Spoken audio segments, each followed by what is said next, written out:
chainso ya boika ya bido ya say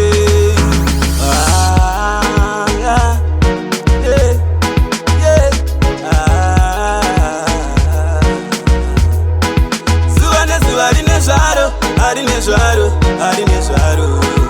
upenyu audinaro vamwe vakaramba shuga vachida sauti vaati vangu inini vachine dauti masiki ende havasiraiti sekanzuru ndikandira maspaiki vamwe vakatijera chaimbe asina mwari ndotora mukombe vanoshuva kuti ndife ndirirombe ngavazive boika inzombe chona handi wazvionaka rega vakadaro hazvina mhaka ise vanoziva kwatiri kuenda natsakwa wabva mberi usiku handi wazvionaka rega vakadaro hazvina mhaka ise vanoziva kwatiri kuenda natsakwa wabva mberi usiku kuguta kwetsoko kudo afare kuguta kwemunhu wenyama afare tamuchipo ichi ndechemakitare saitaina zvakatangira kumbare ndakambovataurira kuti haripere nanasiri chingori kodare haripere pane vanosvivira ndiende kumawere manje ndauye nengoma rinorapa varwere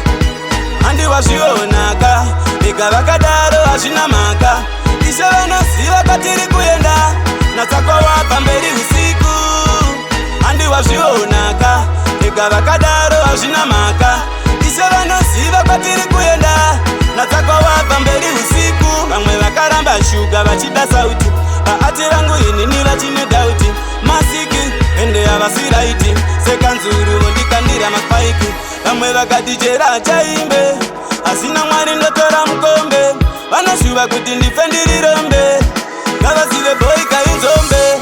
chona handi wazvionaka rega vakadaro hazvina mhaka ise vanoziva kwatiri kuenda natsakwa wabva mberi usiku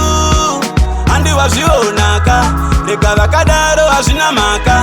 ise vanoziva kwatiri kuenda natsakwa wabva mberi usiku kuguta kwetsoko kudo afare kuguta kwemunhu wenyama afare tamuchipo ichi ndechemakitare saitaina zvakatangira kumbare ndakambovataurira kuti haripere nanasiri chingori kodare haripere pane vanosvivira ndiende kumawere manje ndauye nengoma rinorapa varwere